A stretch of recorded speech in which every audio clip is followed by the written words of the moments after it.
Une maison bénie par Dieu. Maintenant donc, daigne bénir la maison de ton serviteur, afin qu'elle subsiste à jamais devant toi.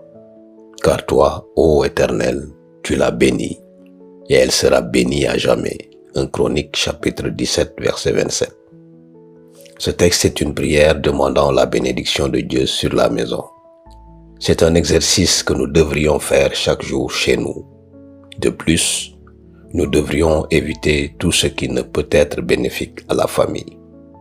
Ainsi, avant toute chose, nous devons rechercher la présence bénie du Seigneur dans notre foyer. À quoi ressemble une maison bénie par Dieu? Dans une maison bénie, les gens sont sauvés. Par exemple, la maison de Noé. Genèse chapitre 7, verset 1. L'Éternel dit à Noé, « Entre dans l'arche, toi et toute ta famille, car j'ai vu que tu es juste devant moi parmi cette génération. » La famille de Noé a été choisie par Dieu pour être sauvée lors du déluge. Par la génération de Noé, Dieu a renouvelé l'humanité. Genèse chapitre 10, verset 32. Ses fils, sa belle-fille et sa femme crurent en la parole du Seigneur et travaillèrent à la construction de l'arche pour le salut de sa famille. Hébreux chapitre 11, verset 7. Par la foi, Noé, averti par Dieu des choses qu'on ne voyait pas encore, et saisi d'une grande crainte, construisit une arche pour sauver sa famille.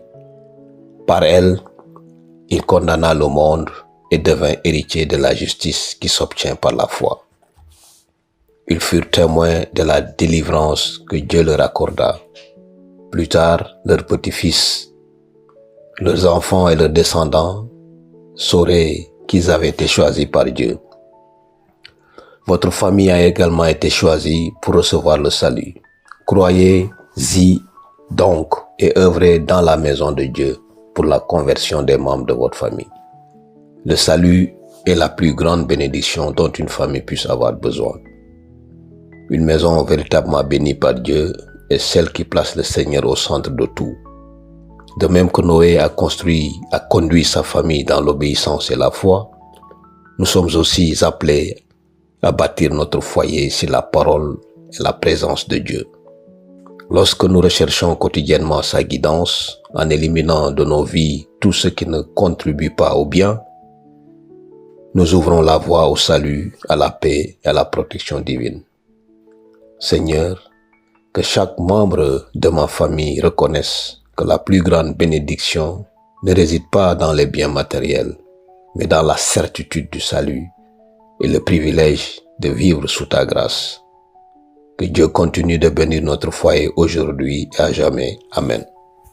Au nom de Jésus, nous prions. Amen.